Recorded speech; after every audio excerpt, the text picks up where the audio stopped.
Hello, and welcome back to our video series on Power BI Basics.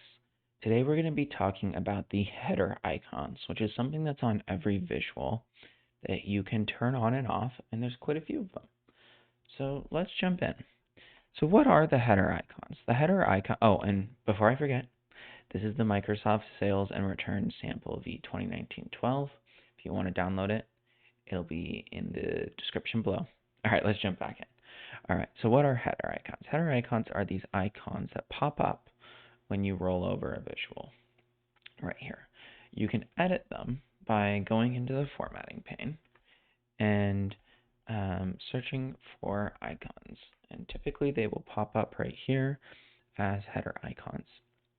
You can change their background, so like you can make them be red, right? You can change their border. You can change their fill. And you can change the transparency of that fill. So like if I want it to be 62%, now they're much more transparent. Now, you can do quite a few things here.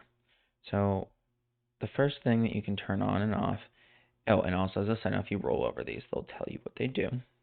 So you can turn on and off the visuals information, the visuals warning, the visual error. You can turn on and off the drill down. So drill down is what allows you to drill down or up, right? It's like here I am drilling up, here I am drilling. I can drill into a specific data point, and then here I am going down a level, and then here I am going down all the way to the lowest level. I can turn on and off pin, which is what allows you to kind of, I believe, pin it to a dashboard. You can turn on and off focus mode, which is what allows you to kind of go in right here. The data layout, more options, the filters, which tells you what filters are applied when you roll over it. And then you can turn on and off smart narrative and help tooltip.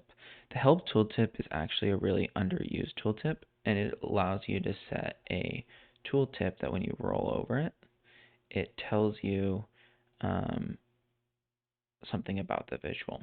Right now in this file, they've set them to be like tooltips when you roll over them, but you can also set them just to be text, right? So if you go text right here, and then you can enter in a definition or things about the visual. Other thing about header icons, if you turn them off, when you go roll over, you'll still see some of them. These will go away when you go and you publish up to the service. They won't pop up, but they'll stay visible in Power BI Desktop. That's just one of those like weird Power BI kinks. All right, so that's header icons. If you're interested in learning more about just kind of the basics of Power BI, please subscribe. I'm currently releasing a daily video. I've released 48, 49 now, so if you're interested, go back and watch some of those because those are really cool. And we've done a whole series. And if you want to see more content like this, please subscribe.